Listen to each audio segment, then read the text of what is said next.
Stopping off at an underwater base, the TARDIS is petrified of the possible adventure that the Doctor and Clara are about to undertake. When the dead are haunting the living, it's clear that this will be one trip to die for. Get ready for our review today in the Vortex. Broadcast amplitude at maximum capacity.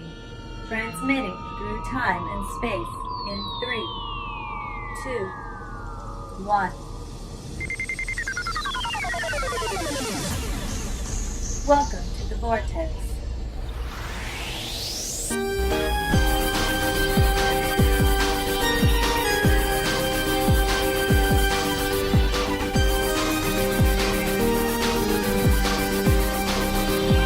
Voices from the Vortex reviews Series 9, Episode 3, Under the Lake. Well, hello everyone, and welcome. Hey guys! This is Taylor. This is Matt. And we are reviewing Doctor Who. Ooh, doggy. Yes, okay, so this is Episode 3, Under the Lake. By Toby Whitehouse. Yes, what do we the think? Master crafter of stories. Yes, he's written for Doctor Who many times. Can I just say, this, dear sirs and madams of the Vortex, this is how you write Doctor Who. Oh, so we've switched positions on the show now. We've switched positions on the show. If any of you were listening in my last episode, you would have learned or have heard a pretty serious disappointment to the second episode of the series. But that's okay, because then right around the corner, an unassuming story of horror and ghosts and, oh no, we're caught in a base under attack form of Doctor Who that I just love. I'm a Troughton fan. What can I say? Well, I love Troughton too, but, this episode for me was just, it was okay. Like, it wasn't bad, but I'm not, like, woo-hoo. Oh, okay. But it was, I enjoyed it. And I'll talk about why I just thought it was kind of, but I will say I needed this episode. I needed this episode to make me feel this way after the second episode. I'm glad I got this. Yeah, for what it was done very well. I will say that. Indeed. For what it was done really well. But what it was just not my favorite. So there you go. So we got an episode that's got an underwater sea base. It's got ghosts. It's got an alien space pod. It's got references to UNIT. It's got the Doctor being the Doctor. It's got hauntings and craziness and an alien artifact and a city underwater, and I just the creepy vibe Yes. on this episode. It was very, very creepy. On the creep scale of 0 being like I don't know, trying to think of a non-creepy episode of Doctor Who. 0 was like an episode of the Sarah Jane Adventures, and a 10 is basically Blink after it fell in love with Love and Monsters and they had a little baby that was Listen. Like, 10 is the creepiest episode of Doctor Who you've ever seen. This for me was like a 7. Yeah, it was up there. Yeah, it was up there. It was really creepy. The effects of the ghosts, where it was almost like their eyes, it was like they were hollow. It was just like creepy ghosts. Yeah, it was really creepy. So kudos to the special effects team for that one. I can honestly say that very few episodes get me sitting on the edge of my seat. There are some that just, you don't know what's going to happen. It's very creepy. There's things about it and the way they film it that makes it creepier. Certain episodes make me want to turn it off, and this was one of those episodes, because I never knew, and they did it a couple times too, but I never knew when, like, a character was going to be looking at something and behind them was going to be a ghost, and you didn't know where it was, and you're like, there it is, and they don't know it's there, so I like that. I like that a lot. I appreciated that from this episode, that it could give me some chills, and still be fun and funny. Yeah. It was good. Some episodes aren't funny; they're just scary. Yeah. Yeah, no, this one definitely had some humor in it. Capaldi did I am really, really loving Capaldi's performance this season. Yes. He's really, last season, I don't think he found it. Like, he wasn't quite sure, whereas other doctors are, by the first couple of episodes, they got it. It took Capaldi a whole for me, it took Capaldi a whole season. It took but Mummy on the Orient Express, I was like, okay, I like him pretty much. But the beginning of this season, I was like, this is what it should have been. Like, this was perfect. And he's been keeping that going and through this episode too. So I really like what he's doing. I know we've talked about it before. For me, Listen was the first episode that I really liked of Series 8, where I liked him. And then I liked the Time Heist, hated the Caretaker. Mummy and the Orient Express was okay. I was good. It's certainly one of my highlights now, looking back. But then Kill the Moon was the next one, really, where I was like, and it had that Capaldi moment where he jumped into the moon, and I went, there it is. That's the Doctor. And then Flatline came along, and he has the speech, and that's where I felt better about him. And by the time we got to the end, I was okay. But yeah, Series 8 was everyone I talk to, everyone I meet, and I talk, hey, I love Doctor Who. Oh, you do too. What do you like about it? And everyone who talks about it says it took them all of the season 8, to figure it out, to like him. And I get that. I share in that. He was a tough sell for me. And you're right, man. Taylor, this season, he is so likable and lovable. And even when he's being a little mean or rude, he's being kind and funny, which is what the Doctor should be. Yeah. That's how every actor has played him before, except for Colin. And that's what I love about him.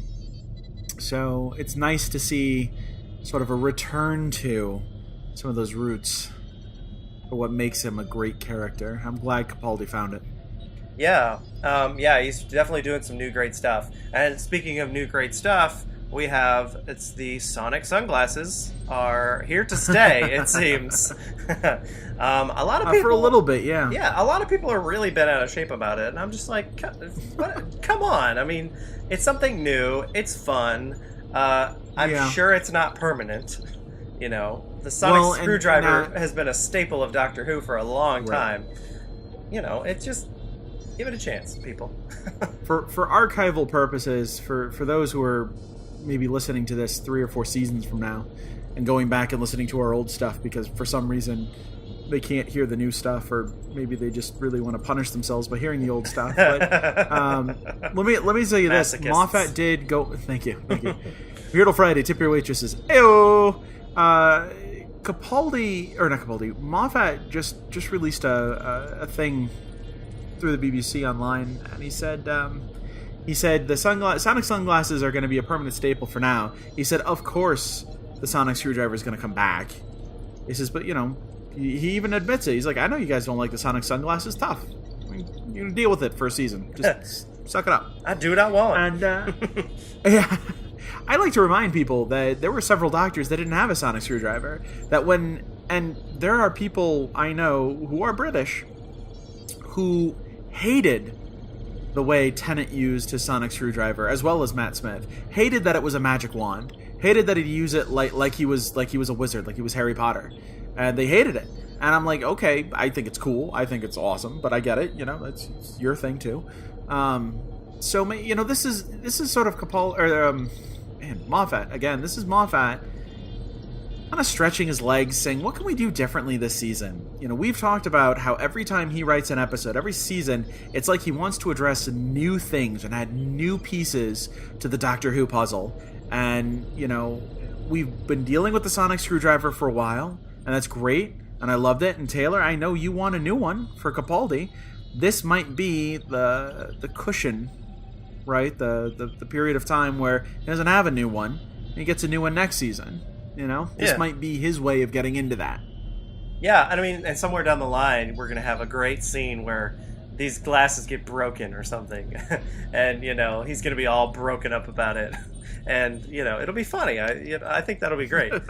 I've seen a lot of people liken this to in Classic Who when the TARDIS where when the TARDIS like actually changed, like he fixed the chameleon circuit for a little bit, and it's like, oh, what do you mean not a police box? That's blasphemous. How can you not do that? Right. But there was like a little period of time where it was like a couple different things here and there,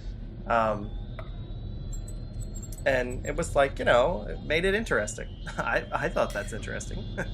So well, and that's it's funny too because the catch that it was a blue box, that it was a police box, was it was kitschy. It was funny. When he fixes it, it's such a great idea to try to reinvent the show.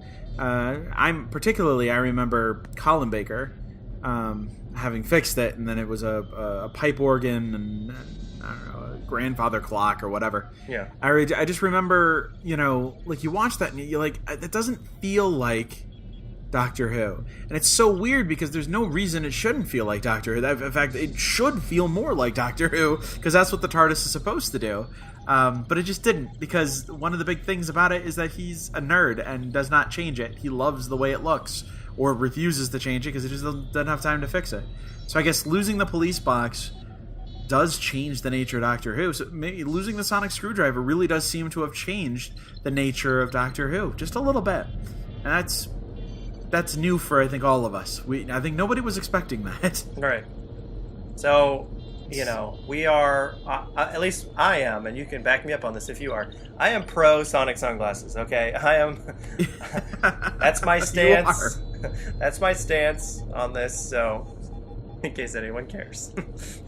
I don't hate them. I mean, yeah, it's a cool gadget. I wish they weren't sonic sunglasses. I wish they were, some sort of TARDIS sunglasses that interfaced with a matrix that did computery stuff, and then he had a sonic screwdriver. Like, just add another gadget to him. That's cool. Make him James Bond. I don't care. That's fine. I'm an American. I like that idea. Yeah. I mean, literally, our James Bond is Batman. Come on. Yeah. So, I'm totally cool with that. But, like, okay, you got rid of the sonic screwdriver. Now you have sonic sunglasses. Okay, I'm down for it for a while. If you want to do it for the season, let's do it for the season. He doesn't need the screwdriver. Capaldi can rely on his talent. He's doing very well. But I would like to see the sonic screwdriver come back next season. I would like to see it make a return. I think it's an important piece of what makes the Doctor now. And I think, I don't know. And again, this could be an American point of view, but I like the gadgets. I like it when the Doctor is James Bond. I love Pertwee with his car and his gadgets and his jujitsu. I'd like Capaldi to have that too, because I think it's really neat. Mm-hmm. So. Yeah. Let me also say, this is the first time we're really getting ghosts. It's never been ghosts before. Yeah. And that's even a plot point of this, is that, Capaldi's all excited. It's ghosts. Yay, finally. Yeah. And that's really cool. Well, in my mind, it's never what you think it is. Never that. It's always an alien thing, and now my mind instantly went to Hyde, from Series 7. Because Clara was in that too. And right. I'm almost sad they didn't mention it. I almost sometimes feel like it would be just. I wouldn't find it surprising if they just went, remember back in Hyde when we debunked the ghost theory? Like, if they just said the title of the episode, I just like, right. It just seems natural to me. I don't know why, but because you and I reference our previous episodes by name. Yes. But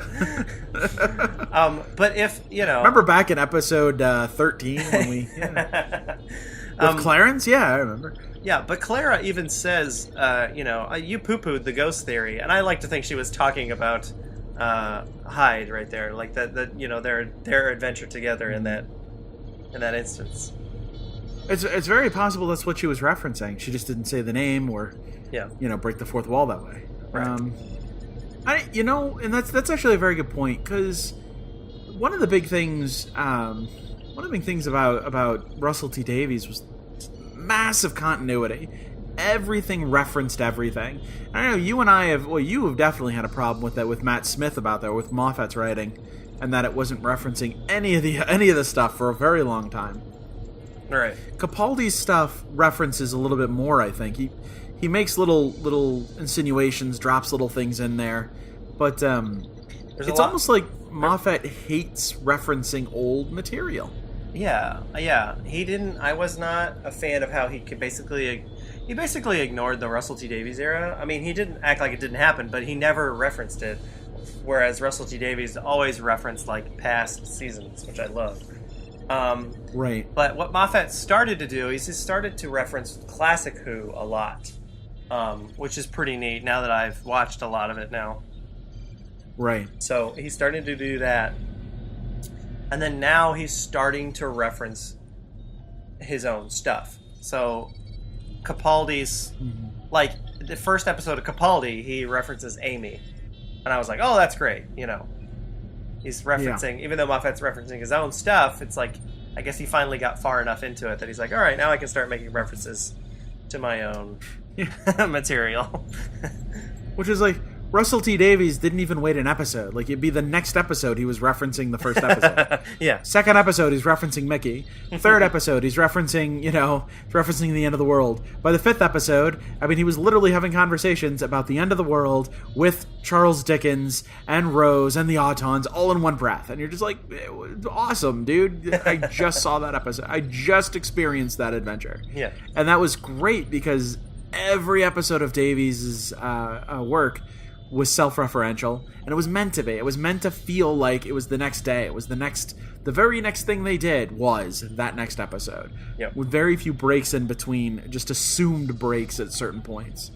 And Moffat, because Moffat writes differently. He writes fantasy, he writes fairy tale, and it's so nebulous, and it's not meant to be taken exactly literally as it was given to us. Mm-hmm. And that's, you know me, I'm constantly beguiled by that. Like, I want Moffat to just lead me down the path. It's okay, it's television, but he's like, no, you have to find it out for yourself, and you have to put it, fill in the holes and that you can't figure out.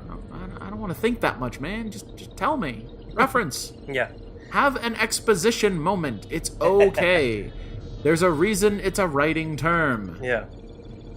Well, speaking of references, there's a nice fun little reference. Good segue. Yes, thank you. There's a nice fun little reference in this is the other ghost, and I did not realize this until just a little while ago that the other ghost was Tavolian. Is that how you say it? Tavolian, yeah. Yeah, from the God Complex. That character who was like a little mole man. I didn't realize that the other ghost was a mole man. Like, I know he looked kind of funny, but it didn't put two and two together that was the reference. So that was pretty neat. I liked that. Well, and at first, because when the doctor starts talking about it, I didn't realize who he was talking about. And I was watching with some friends, and we paused the episode, and I turned to them, and I'm like, what's he talking about? And they were like, oh, the ghost. He looks just like the... And I thought about it, and I'm like, oh my god, he does. And it didn't occur to me until I was writing the rundown for our thing here. Tavolians are from the God Complex. The God Complex was written by Toby Whitehouse. It's one of his 4 episodes. Mm-hmm. So the writer of this episode is referencing one of his older ideas. Yeah. Incidentally, real quick for anyone listening, Toby Whitehouse he worked on School Reunion from 2nd season. He did Vampires in Venice from season 5. God Complex from season 6, A Town Called Mercy from season 7, and obviously now in season 9 he's doing Under the Lake and Beware the Fish Monster, or whatever the next one is. Before the Flood. Before the Flood. Beware the Fish Monster. I don't know. I in all seriousness, I actually named this rundown season 9, episode 3, Under the Sea. Because all I could think of was the Disney song, and then I had to look it up. I'm like, oh, it wasn't sea. It was like, sorry, my bad. Oh. Darling, it's wetter. Down where it's deader. Take it from me. Oh, no. So anyway, Toby Whitehouse wrote God Complex, which are what the Tavolians were first, created in. We were introduced to them. So it's kind of cool that Whitehouse got to reference his own stuff. Mm-hmm. Oh man, didn't the creatures from Vampires in Venice, didn't they come from a world that was all water? Oh yeah, they were like fish people. Yeah. What if? Oh, I just had the same thought that you had. And there it was, folks. That's our theory. Taylor and Matt collectively figured it out. We got your number, Moffat. We figured out your boy Toby. Nice try, Toby. Well played, Toby. Well played. There's a lot of good stuff in this one. I know one of my favorite bits from this whole thing was the recognition of Unit. It's always nice to hear Unit, and I know that's been a big thing this season so far. We saw Unit, obviously, and Kate Stewart back in the first episode. But I just love that the scientists, they don't just recognize that it's Unit, they recognize the Doctor when he says, "I'm the Doctor," and they go, we always wanted to work for Unit, and so you're a doctor, I always wanted to meet you. And I think that's really cool. I think that Unit is involved in this is really cool, and clearly the Doctor's on their payroll. Everyone's down with this. Yeah. Well, he walks in and there's just this assumed authority. Yeah. Well, and I like that he that's what they saw. Like because he shows them the psychic paper, and so they're like, "Oh, you're from Unit." That's what they saw, which was great. Oh yeah, that's right. So I thought that was pretty cool. Yeah. And I like that quote. Now maybe I'm wrong, maybe I heard it wrong, but I heard "you're a doctor." Like she was referencing the fact that there's been multiples, and this is one of them. Oh yeah, that's pretty cool. I can see that. Yeah, I see what you're saying. I've always wanted, and then because then she says, "I've always wanted to meet you. That you're a doctor, and I was like, maybe I'm wrong, maybe I heard it wrong, but if that's the line, that's brilliant. Maybe she thinks that they're all different people, but they might. They all. It's like James Bond, like the idea of James Bond that they all assume the title of the Doctor, but they're all different people. Right. Oh, you're one of the doctors, yeah. Yeah. Well, and that's very possible. Yeah. Very few people at Unit would know that the Doctor was different people. Sure. The Brigadier, Sergeant Benton, Captain Yates. Yep. Any random person that the Doctor ran across twice, and they go, "Who is that chap?" "That's the Doctor. Good chap." All of them. And they go, "What?" And so the joke became, "It's a great secret. You're not supposed to say it in a joke, Brigadier." Jeez. Unflappable my ass. Yeah. There's one scene that was in this that I really liked, and it was the scene where, not only because we finally got to see the inside of the TARDIS this series, but also it was a good scene that I think is really leading to where we're going with Clara. Her character development, and it was sort of the foreshadowing. The Doctor being concerned that Clara's so into what's happening, So I really liked that that sort of foreshadowing, and that nice scene that's in the middle of all this horror, sci-fi horror action. Right. It's like they took a moment. They're like, how you doing? Because I know you didn't have that. Your boyfriend's dead, and so I'm worried about you. So that was really nice. I like that scene for a completely different reason, and it's the return of the Roundels.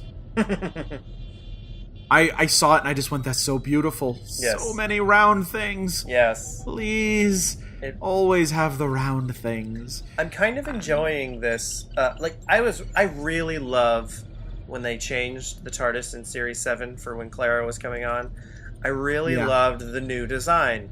And I like what they're doing. They're keeping the same design, but they're doing what they did in Classic Who, where it's the same design, but they just kind of keep changing it slowly. Yeah. I'm enjoying it, so. I am too. Well, they keep adding little things and making it more of a home for the Doctor. Yeah. I loved. Oh, go ahead. I was just saying, I got really bored with Tennant's. Because it was the same. There was no from Eccleston. It was the same all throughout up until until Tennant regenerated, and it just there was really no change, and so I like what they're doing here. Well, and there's something to be. We've talked about this too. There's something to be said about the fact that Eccleston's Doctor only lasted a year, not just a season. His Doctor stayed the same age. He died within the same year he existed. Right, yeah. And so there was no time to change his... Why would he change his TARDIS in a year? Yeah. And then Tennant was only there for like 3 years. And I mean Yeah, that. He went it was from like 3 or 6, 902 to I'm not sure how many, 907. but Like it 7 was or only 6 like or 7 a years. few years. You're right. And so why would he change his TARDIS? He doesn't need to, No. because he hasn't worn it out yet. But then Matt Smith changes it and keeps it for like 400 years, and then changes it and keeps it for like 1,000 to 1,200 years. And then when he becomes Capaldi, he finally does change it a little bit. He tones it down a little bit, makes it a little less alien and more homely. And then we can assume Capaldi, we hasn't said an age yet, so we really don't know. But we can assume Capaldi is only a couple hundred years older. So now he's adding some stuff to it, making it a little more like his home. Mm-hmm. So it bothered me too that Tennant never changed it. But then it dawned on me, like, you didn't have time. You had 4 or 5 years to change it. Well, he wouldn't have done it in 5 years. He didn't do it, he didn't do it except from one Doctor to the next, and just a little bit in the early show until you got to Baker. So, yeah, no, it is nice. It's getting nicer. I like the darker colors and the more the reds and the browns, and everything feels very, very, very home and very at the hearth, and Yeah. nice. Yeah. I want to sit down and have tea with the Doctor. I don't necessarily want to go on an adventure. I just want to sit down with him and talk about things. Who wouldn't? That should be a podcast. Yeah. One thing that was really great about this episode, and I just thought was really cool, was the inclusion of the deaf character and the deaf actress for this episode. I just thought that was really cool. Yeah. We talked a lot about in the first episode for this series about sort of how all the women were in charge at the beginning and how that was just a great representation. This is another example of that. I think it's really great. And her being deaf, not only did it not like inhibit the story in any way, it actually enhanced the story. Yeah. So I think it was a great choice, and I would love to see more, people with disabilities and other things in, not just in Doctor Who, but in other shows too. I think this proves that it works. Like it works. There's no reason why not to. Right. Well, it's interesting. Doctor Who is all about, it's the same man, right? Each regeneration is different. It's the same man. So it doesn't matter who's in the role. You write for the Doctor. Not, Moffat said that. Gatiss said that. Plenty of people have said that. What's interesting is that theory filters over to the people in the episode. This episode is a return of the base under attack model for Doctor Who, which Troughton, perfected, and then everybody else has mimicked. And I love it. I love that formula. But it's so easy to just put the exact same people in those positions. It's so easy to have the same 5 or 6 guys or girls, and they all get picked off one by one. Impossible Planet, the Satan Pit, it's the same story, right? It's the same basic thing. Yeah. So you could have just literally cookie cutter copied that and put it into here. Instead, what they did is they wrote the character. It didn't matter that she's deaf. They wrote the character for who the character needs to be. The fact that she's deaf is just set dressing for a part of the character. It's not important other than she's deaf. It's just she is. So really, it's like they're writing these scripts saying, it doesn't matter who's in these parts. These parts are defined by what they do. The people who play them, that's great. Whoever they are, we can shift that around. But the parts are what they need to be.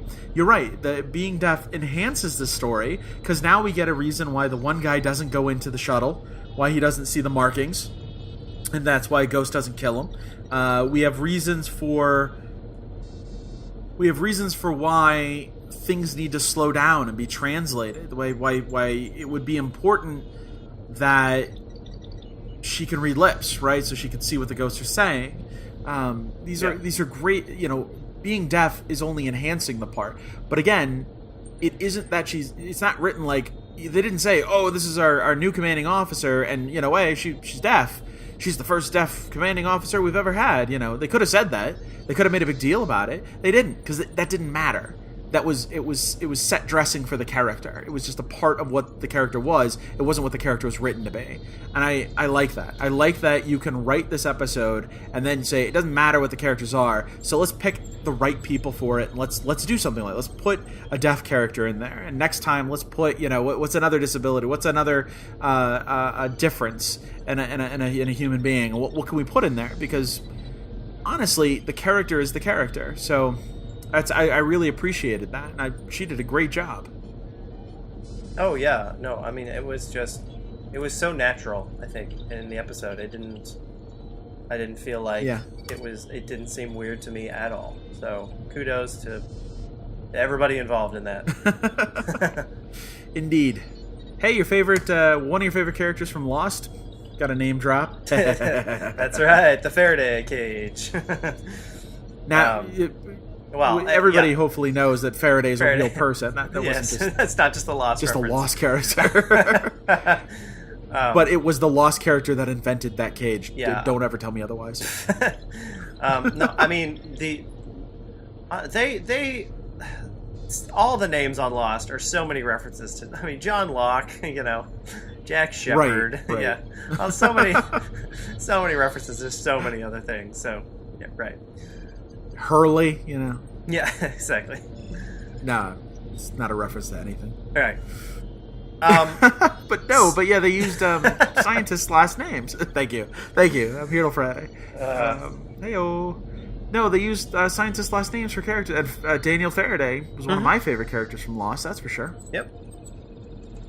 But a Faraday cage, that's a great idea. Sure. Yeah, I thought that was an interesting thing. Why they couldn't go in there. It was a good excuse, for that. A good use of that. Indeed. This episode, you mentioned earlier, it's this return to the base under attack model for Doctor Who. Yeah. And that's kind of the big thing I wanted to talk about this week was that it's not that I didn't enjoy it. It's that it was to me it was just like my concerns last week. I was like, I hope it's not more of the same. I don't know. Yeah. In my opinion, it was more of the same. It was pretty predictable. I guess I didn't see the guy dying at the very beginning. That was the only unpredictable part for me. Sure. But the rest of it seemed pretty, I don't know, predictable of like what was going to happen. And then I don't know. What are your thoughts? Because I liked it, but that was just. It seemed, it was the same as you mentioned the Impossible Planet and 42 is another one where it's like it's the crew turning on themselves. You know what I mean? Like the crew becomes the monster, and then the other one I can think of is like the Rebel Flesh was kind of the same. So right. Yeah. Well, and from Classic Who, this is the Moon Base. This is so with the Seeds of Death. This is I mean, Troughton had 30 of them. Here's what I'm a little biased, right? I literally just said it 5 minutes ago. My favorite kind of story from Doctor Who is this. It's why I love Troughton so much. I love the idea that there's a group of people on a base. Somehow something's gone wrong. Monsters are attacking. The Doctor lands. They're already at the beginning or in the middle of this issue, this problem. And the Doctor has to try to figure out how to save anyone he can, let alone get out himself. I love that. It's a great standard for Doctor Who. It works really, really well. And when it's creepy, it's even better. Last episode we talked about it. I hate this idea that Moffat thinks that two-parters are going to somehow change the nature of the story. It's not. I mean, come on. Right. It's taking 45 minutes and turning it into an hour and a half. However, when done correctly, it can enhance things by offering us a great second page or a great second chapter to it. I love the idea that the next episode, they're going to go back into the past and see how this all started. Yes, and that is the biggest saving grace of this episode for me was now right. I am so excited to see where they go with this. Excited to see how them going into the past turns and Right. connects to the events that just happened. Because my favorite type of Doctor Who episodes are the timey-wimey episodes. Like Yep. Blink. Like Blink or The Girl in the Fireplace, you know, two of Moffat's most popular. Sure. And just the ones that really play with time travel and affect it. That's why I really enjoy, like Impossible Astronaut 2 is another one that's really great. Of that sort of stuff. So that's my favorite type of Doctor Who. So the fact that the 2 episodes put together are going to be that kind of episode, like, that makes me really excited. But just this one by itself, I was like, eh. Well, and that you're right, and that's if we're gonna do this ridiculousness that everything's a 2-parter, then either you're gonna have a 2-parter where, the first part ends, the second part starts, and it's just a continuation, and it's an hour and a half, or you're gonna have them loosely connected. You're gonna have the first part, and then things kind of wrap up at the end of the first part, but there's still sort of an overarching theme to the next episode. There's still a menace out there, and so the second part is somewhere completely different. It's a new location, it's new things going on, it's even introducing new characters and new pieces to the puzzle, and that's intriguing. What's intriguing isn't necessarily that now he's going to go back to the past, but in this next episode, he should meet new characters. People who are important to the story that we didn't know were important to the story because we only saw half of it. Well, and if I remember, that's using it correctly. Yeah, if I remember the Series 9 trailer, I think there's like a new monster that he's going to meet, and that maybe causes the flood or whatever. But I think so that's exciting because that's not predictable. That's now you have a chance to do long form storytelling over multiple episodes. You have a chance to serialize Doctor Who in the way you want it to be serialized. That being said, realistically, I don't understand why Moffat chose to do 2-parters or whatever versus maybe doing just a whole serialized season. Torchwood Miracle Day, Torchwood Children of Earth, the 2 best Torchwood series that they did, were completely serialized. One episode led to another. It's, you had to watch all of them in order, and stuff was going on. Right now Gotham is doing that. Very few shows don't do it anymore. So I don't Doctor Who's format worked for Davies for 4 seasons, and then they copied it into the 5th season, and they broke it down a little bit in the 6th season, right?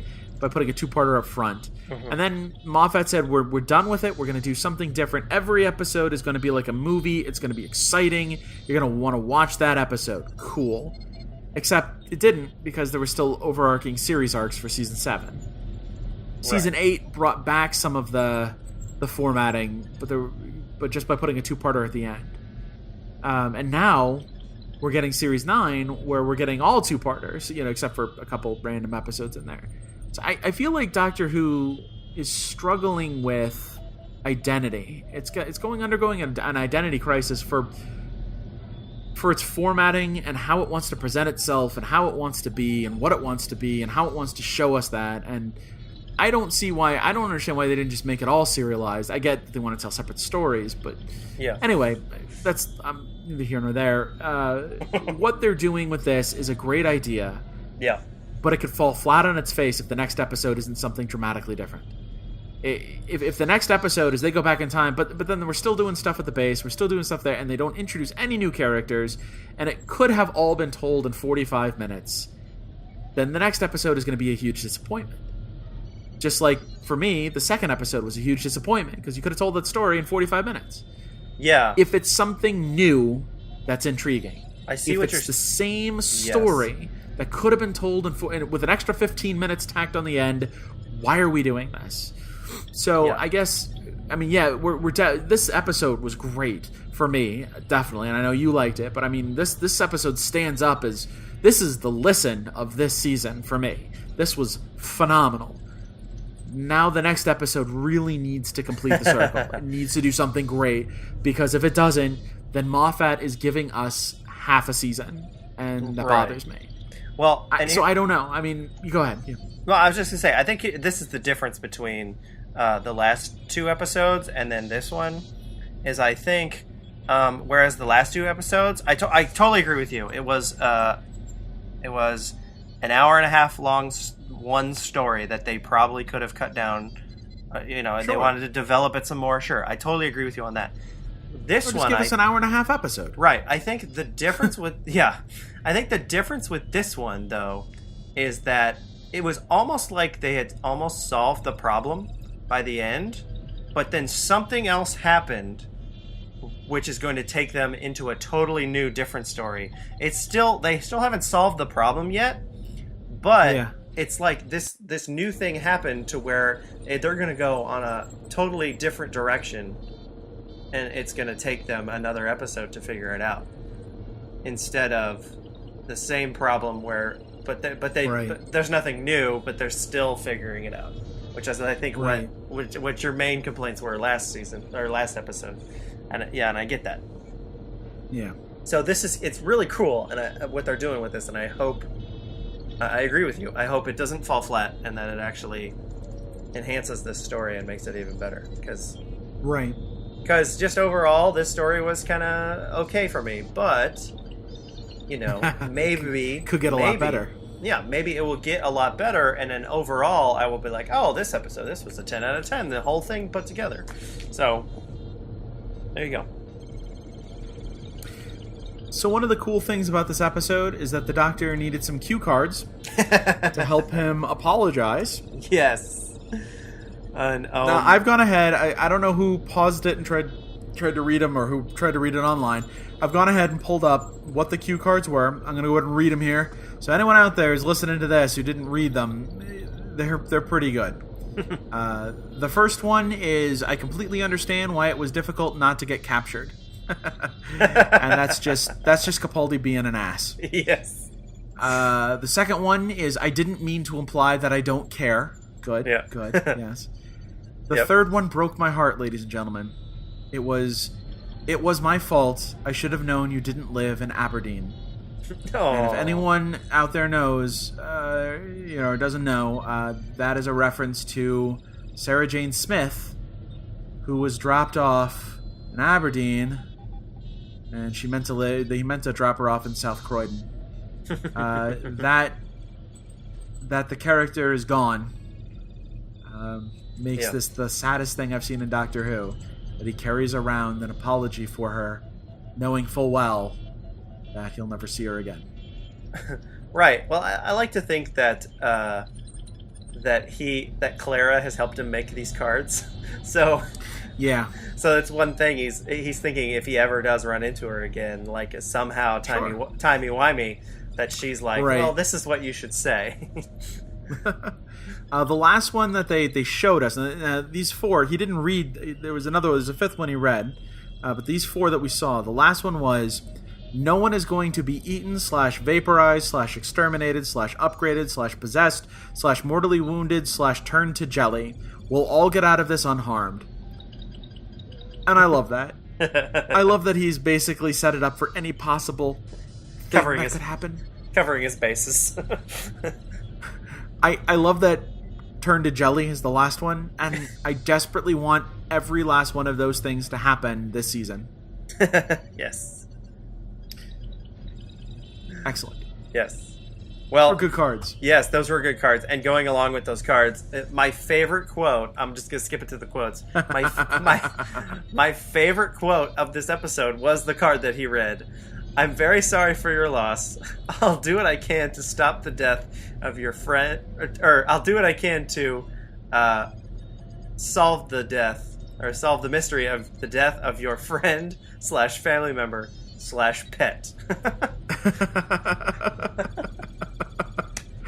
He's got it going on, man. Oh man, I laughed so hard at that. And just the thought. I mean, the backstory on those cards is just the part really that makes me laugh the hardest.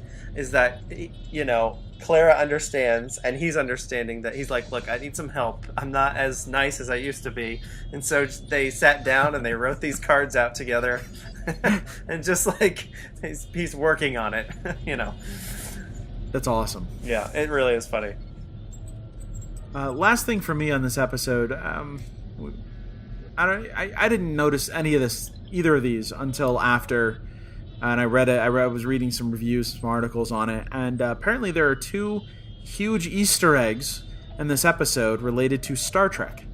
Oh. Do you know this one, Taylor? No, I do not. No, I do not. Okay.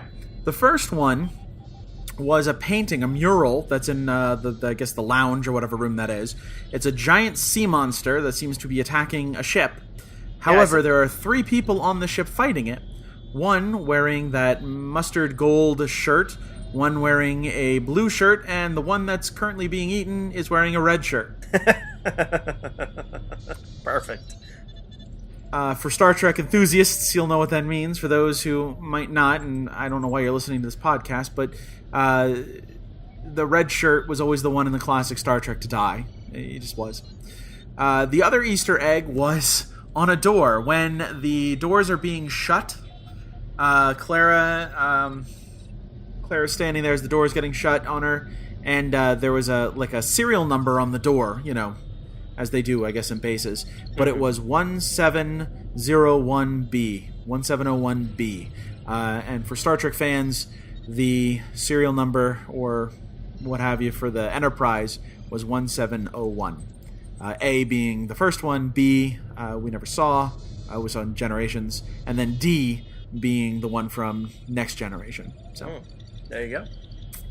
So it was kind of cool little Easter eggs. I thought that was neat. That was neat. Fun. It could have been coincidence. I don't think so. Maybe that'll make you want to go back and watch some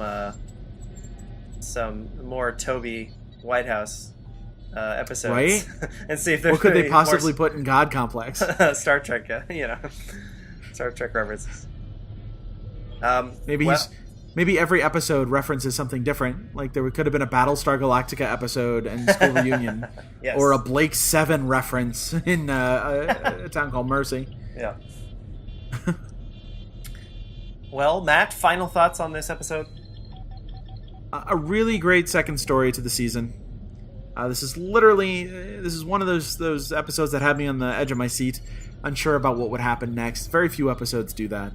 It had an amazing cliffhanger ending and the possibility of some real spookiness to come, so I'm down for it. Under the Lake stands out, I believe, as one of the creepiest episodes in the past few years. I think it was great. I thought this one was pretty good. I agree. Very spooky. Really great performance by Capaldi. That was, I think he did really great in this. He just continues to be better and better. Mm-hmm. And this season, he's really giving Tennant a run for his money as my favorite Doctor. Like, he is nice. He's pushing Tennant out of the frame. I love the inclusion of the deaf character. But for me, the episode was just very by the book. It was very Impossible Planet, 42, Rebel Flesh, just kind of predictable in that sense. So I enjoyed it, but at the end I was just like, okay, well, that was an episode of Doctor Who. I liked it, but I was just like, well, that was Doctor Who. I'll let's watch it again next week. However, until the end, I was so excited at the twist and the turn that this episode took, to where now the Doctor is taking 2 of the crew members. He's going into the past to try to solve this mystery. So he's going to be in a new setting. Meanwhile, you're still going to have Clara dealing with the ghosts on the base. And just I'm psyched to see how that all plays out next week. So awesome. Calculating.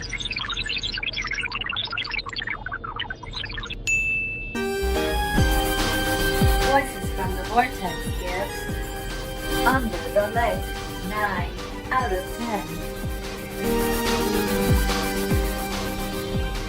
Well, and you know what? It's going to be a good one next week, because I don't know if you noticed, but there was a promo.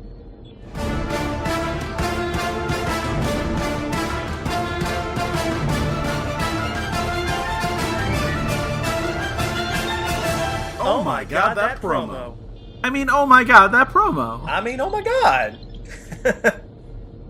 it was I was a little creeped out. Like, it was really good. Yeah, no, it's gonna be great. I think the that doctor ghost is very creepy. Just because Capaldi's kind of, he's an older gentleman, so the ghost is already kind of wrinkly, and it's just and then so plus his wrinkles, so it's like right. It's gonna be good. Like that's a creepy thing. Is that doctor? Which I totally kind of saw coming, by the way, when she was like, "Oh, it's a new ghost," and then she was like, "Oh, no," and I was like, "Oh, it's the doctor. It's got to be." Yeah. Now I will say this: he doesn't die. We know he doesn't die. Well, of course. It's stupid to think that he doesn't. He doesn't die. But I'm excited to see them explain it and what he has to do in order to become the ghost.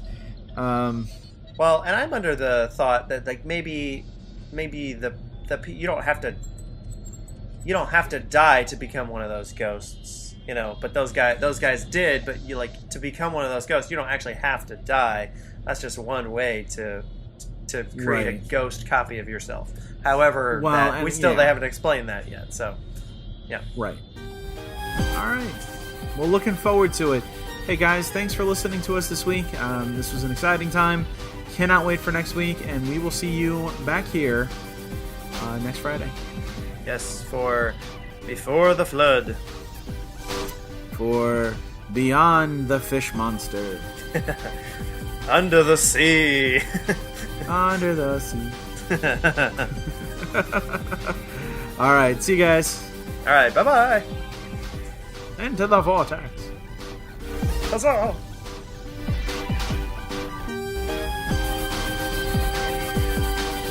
This has been another Voices from the Vortex review, Series 9, starring Matthew Whitecamp as Matt, the Time Lord, Taylor Davidson as Taylor, the Time Lord, and Danielle Davidson as the sexy voice of the TARDIS. All views expressed are the opinions of the two dudes from Gallifrey, and as such, should be taken extremely seriously.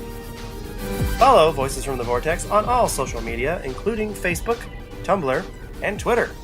If you have any questions regarding the podcast, please email us at voicesfromthevortex@gmail.com. Doctor Who and all related materials is copyright BBC. No infringement of copyright is intended. All originally written material is fan fiction of a satirical nature. Please, Mr. Moffat, don't sue. See you next time in the Vortex!